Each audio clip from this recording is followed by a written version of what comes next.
Bon dia!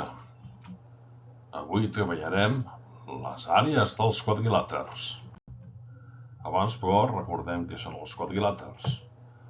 Un quadrilàter és un polígon que té 4 costats i els podem dividir en 3 grans grups. Els paral·lelograms, que vol dir que tenen costats paral·lels, trapezis, que només tenen 2 costats paral·lels, i trapezoides, que no tenen cap costat paral·lel. Tots ells tenen 4 costats. Els paral·lelograms tenim el rectangle, que té els costats paral·lels 2 a 2 i els costats iguals 2 a 2 i 4 angles rectes. Els quadrats, que té els 4 costats iguals i 4 angles rectes. Els rombes, que també tenen els 4 costats iguals, però els angles són diferents 2 a 2 i no són angles rectes. I els romboides, que tenen els angles iguals 2 a 2 i els costats iguals 2 a 2, però són diferents.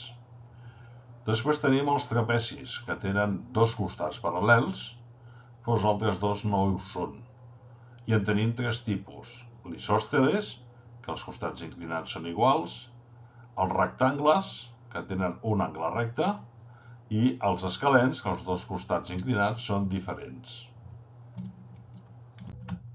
Un cop hem recordat què eren els quadrilàters, anem a parlar àrea del rectangle.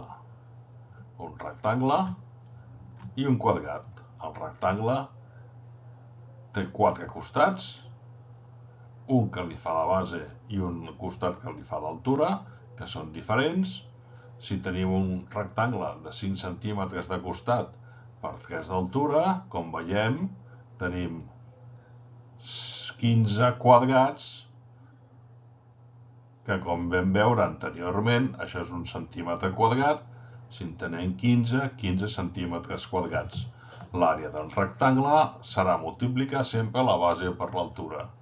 En el cas del quadrat serà el mateix, però com que els costats són iguals, en comptes de dir base per altura, direm costat per costat. I com que hem estudiat potències, direm costat al quadrat.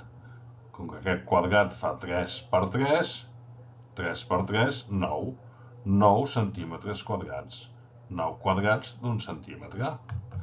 Resumint, àrea del rectangle, base per altura. Àrea del quadrat, costat al quadrat. Per trobar l'àrea de qualsevol paral·lelogram, podem fer el que veiem amb aquesta animació, transformar el quadrat en un rectangle i fer base per altura. En aquest cas, que tenim el romboide, retallem el costat triangular, el posem al final i ens queda un rectangle, base per altura. En el rombe podem fer una cosa semblant. Podem agafar la part de baix del rombe i situar-la al seu costat per construir un romboide.